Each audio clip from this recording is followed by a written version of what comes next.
வள்ளலார் அவர்கள் சென்னையில் வசித்து வந்த காலம் அது. ஒரு நாள் இரவு அவர் ஆழ்ந்த தியானத்திலும் தனது திருவருட்பாவரிகளை எழுதுவதிலும் மூழ்கியிருந்தார். அந்த அறையில் ஒரு சிறிய மண் விளக்கு மட்டும் எரிந்து கொண்டிருந்தது. நள்ளிரவு தாண்டிய நேரம். மங்கிய வெளிச்சத்தில் எழுதி கொண்டிருந்த வள்ளலார் விளக்கில் எண்ணெய் தீர்ந்து போவதை உணர்ந்தார். அருகில் ஒரு செம்பில் திரவம் இருப்பதை இருட்டில் கவனித்த அவர் அது எண்ணெய் என்று நினைத்து விளக்கில் ஊற்றினார். விளக்கு அணையவில்லை. மாறாக முன்பை விட அதிக பிரகாசத்துடன் எரியத் தொடங்கியது. விடிய விடிய அந்த விளக்கு ஒளி வீசிக்கொண்டே இருந்தது. காலை விடிந்த பிறகுதான் வள்ளலார் கவனித்தார்.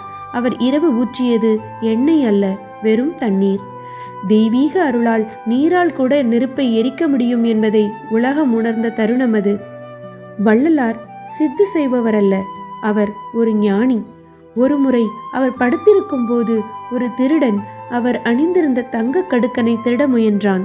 வள்ளலார் தூங்குவது போல நடித்து அவன் திருடுவதற்கு ஏதுவாக ஒரு பக்கமாக சாய்ந்து படுத்தார். ஒரு கடுக்கனை எடுத்தவன் மறுபக்கத்தின் கடுக்கனை எடுக்க தயங்கிய போது அவனுக்கு வசதியாக தானாகவே திரும்பி படுத்தார். பின்பு அந்த திருடனிடம், இது தங்கம், மிக குறைந்த விலைக்கு விற்றுவிடாதே என்று அன்புடன் கூறினார். அந்த திருடன் அவர் பாதங்களில் விழுந்து மன்னிப்பு கேட்டான். கல்லான மனதையும் கரைப்பதே வள்ளலார் செய்த மிகப்பெரிய அற்புதமாகும். அவர் காட்டிய வழி தனிப்பெருங்கருணை. பசியால் வாடும் மக்களுக்கு உணவளிப்பதே மிகச்சிறந்த வழிபாடு என்று கூறி வடலூரில் அவர் ஏற்றிய தர்மசாலை அடுப்பு இன்று வரை அணையாமல் பல்லாயிரக்கணக்கான மக்களின் பசியை தீர்த்து வருகிறது.